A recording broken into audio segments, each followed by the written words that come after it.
Nagpunta kayo sa premiere ni Gilana? May nakapunta?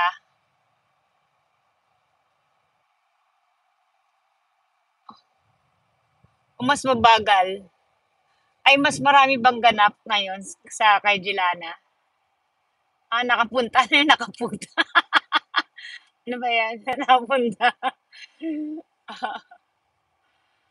Mas maraming ganap ngayon.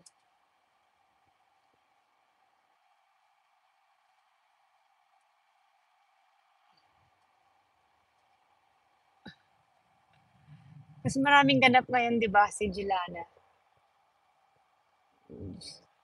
Bumaba views ni Gilana, nakakainis. Ba't kaya? Oh, Diyos ko, Lord. Eh, bagal naman nila talaga. Ayan, mauna na siya. Mauna na kayo. Ah, hindi naman, sa awa ng Diyos.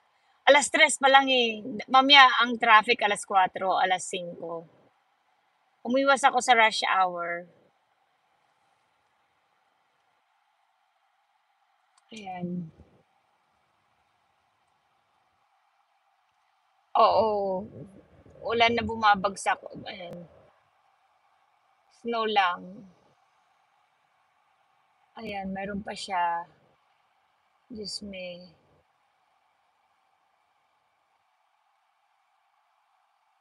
Diyos me, bagal naman na ito si Lolo, oy. Sobrang bagal naman nila ay. Kaantok. Yung iba, ay may jacket pa eh, no? Hello, hello. Si Lolo. Ayan. Hi, guys. Si Jelana, pag gusto niya mag-live, sabihin niya, ano, Mommy, let's go. Hi, guys. Yun ang tawag ni Jelana. Hi, guys. Sabihin niya, Mommy, let's go. Hi, guys. Kung gusto niya mag-live, siya na nagsasabi. Mommy, let's go. Hi, guys. Nasanay na.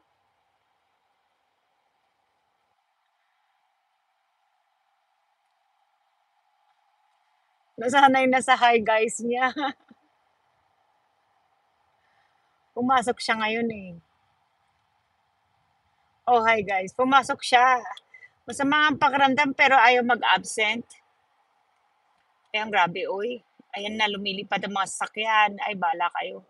Mauna na kayo. Ayan. Oo, nasanay na siya. Mag-hi, guys. Diyos me. May ipon yan magdamag. Nako, marami. Maraming snow. Maghapon siya. 9 to 4. Tas gusto pa niyang ano, maglaro. So may extra 1 hour pa siya sa ano, playground. Ayaw niya umuwi kaagad. Gusto niya, kaya sinusundo pa siya sa school. Minsan nag-school bus. Pero gustong-gusto niya maglaro sa playground kahit na may snow. O magdamag pa 'to. Ayan. Ay, naka 10 minutes tayo. 11 minutes. Sandali lang. Yun nga, sana nga. Ayan.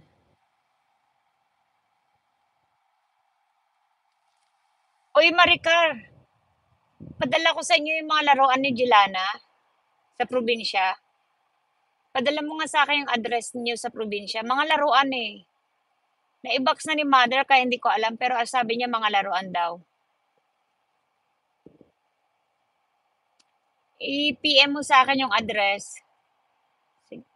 Doon sa probinsya.